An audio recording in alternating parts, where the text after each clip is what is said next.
Success has many definitions. For some, it's the number on their bank statement. For others, it's the title on their business card. But for me, Ethan Reynolds, success was always measured by the strength of the relationships I built. I never expected those relationships would one day save me when everything else fell apart. 8 years. That's how long I had poured my heart and soul into Aurelius Technologies. I still remember our humble beginnings in that converted Seattle lumberyard. 10 of us huddled around outdated computers, dreaming of becoming a major player in business integration solutions. Back then, Victoria Hammond, our CEO, valued the same things I did: genuine connections, trust, and the belief that if we truly cared about our clients' success, our own success would follow. And it had. We'd grown from that scrappy startup to a respected company with over 200 employees. The Seattle skyline view from my office was a daily reminder of how far we'd come. My approach to business development was considered old school by some. I didn't rely on aggressive sales tactics or flashy presentations. Instead, I built real relationships. I knew Chris Palmer's daughter was applying to medical school and always asked for updates. I remembered that Michael Kingston, who founded his health startup 3 years ago, had a passion project to bring medical tech to underserved communities. I celebrated when Sarah Winters got promoted to executive level at her manufacturing firm because I knew how hard she'd worked for it. And I was genuinely concerned when Rachel Hernandez's logistics company faced supply chain issues during the pandemic. These weren't just clients to me, they were people I cared about, friends I'd made along the way. And somehow, that approach had made me Aurelius's most successful business development director. The quarter that just ended had been my best yet. I'd personally brought in 65% of the company's revenue. The numbers didn't lie. Relationship-based business wasn't just ethical, it was effective.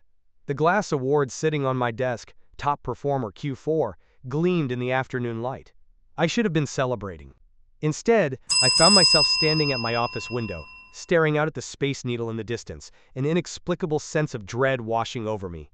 The meeting invite from Marcus Whitfield, our new director of client acquisition, had appeared in my calendar just minutes before. Performance review, 9 a.m. tomorrow. No other details, no agenda, just those 4 ominous words. Marcus had been with us for just 3 months, brought in from a Silicon Valley firm to modernize our approach, as Victoria had put it, during the company meeting where she'd introduced him. His slick presentation slides and buzzword-laden speeches talked about, quote, streamlining client acquisition, optimizing touchpoints, and leveraging data-driven relationship management. I remember exchanging glances with my team when he said that last one. How do you quantify a relationship? How do you turn trust into a data point? Since his arrival, Marcus had implemented change after change, new CRM systems that reduced client interactions to numerical scores, standardized email templates that replaced personalized communications, scripts for phone calls that felt robotic and cold. Every time I raised concerns, his response was the same. This is how modern companies operate, Ethan. We need to scale. Scale what, exactly? The distance between us and our clients? Despite my reservations, I'd played along. I continued building relationships my way while dutifully entering the required data points into his systems. My results spoke for themselves. But lately his questions had become more pointed, more critical. Do you really need to spend 2 hours on lunch with a client? Is attending their charity event necessary for business purposes? Why are your closing timelines so long compared to industry standards?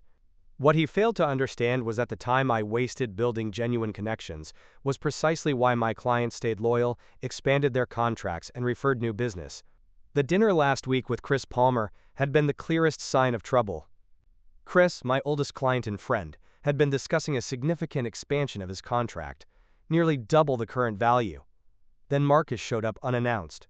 Within minutes, he had interrupted Chris 3 times, dismissed his concerns about implementation timelines, and pushed aggressively for a faster close. I watched Chris's expression shift from enthusiasm to reservation. The next day, he called to say they needed more time to consider the expansion. That guy doesn't get it, does he? Chris had said. We work with Aurelius because of you, Ethan. Because we trust you. After that, Marcus had begun scheduling meetings with my team members, without including me. I'd walk past conference rooms and see him presenting to my people, stopping abruptly when he noticed me passing by. The warning signs were there. But even with all that, I couldn't believe the company I helped build. the company that had thrived on my approach to business development, would truly undervalue what I brought to the table. How wrong I was.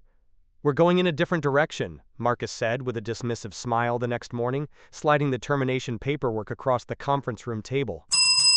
I sat perfectly still, my mind racing to process the words, while my face remained carefully composed. "I don't understand," I finally managed. "My numbers speak for themselves. I just had my best quarter ever."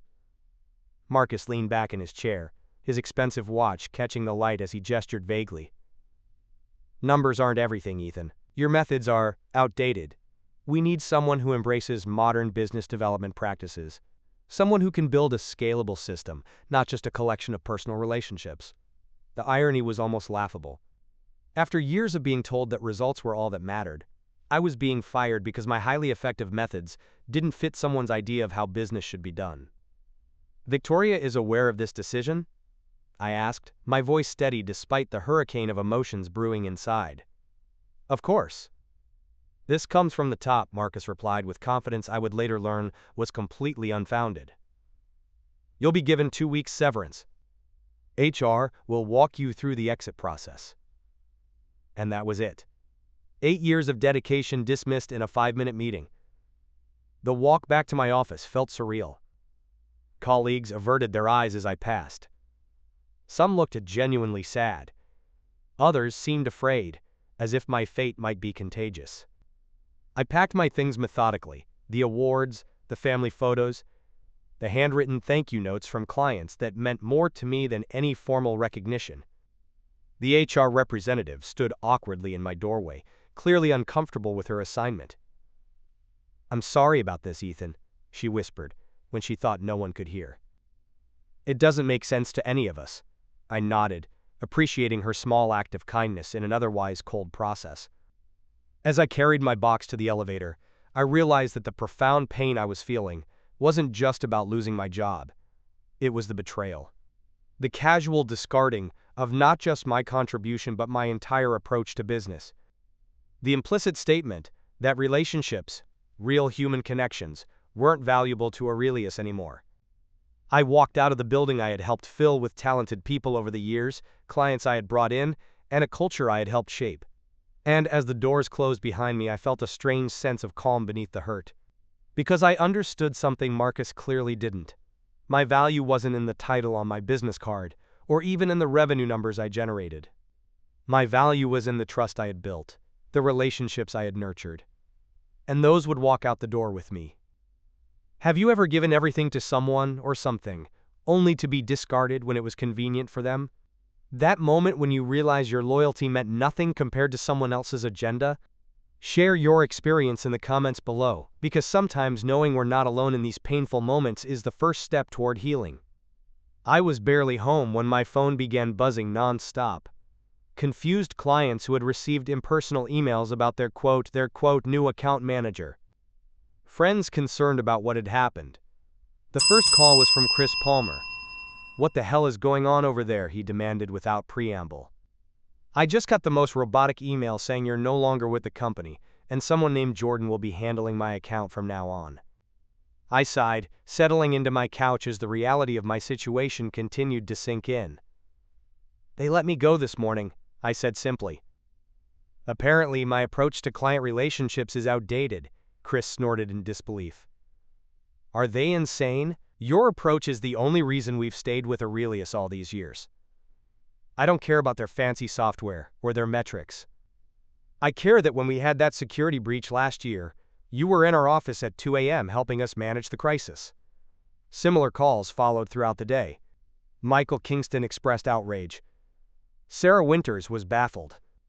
Rachel Hernandez cut straight to the chase. "So when are you starting with one of your competitors, and how quickly can we move our business there?" I appreciated their loyalty, but counseled patience.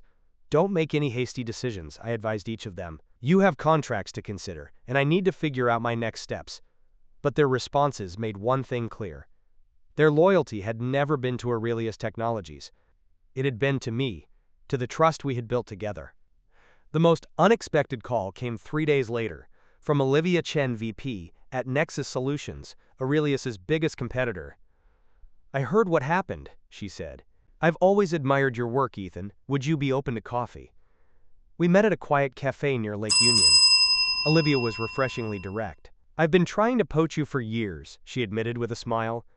Your clients rave about you, even to competitors. That kind of loyalty is rare in our industry. She didn't waste time with a soft pitch. We want to create a new department focused entirely on relationship-based business development. Your approach, your methods, your philosophy, just with our resources behind you. Full creative control, better compensation than you had, and a clear path to executive leadership.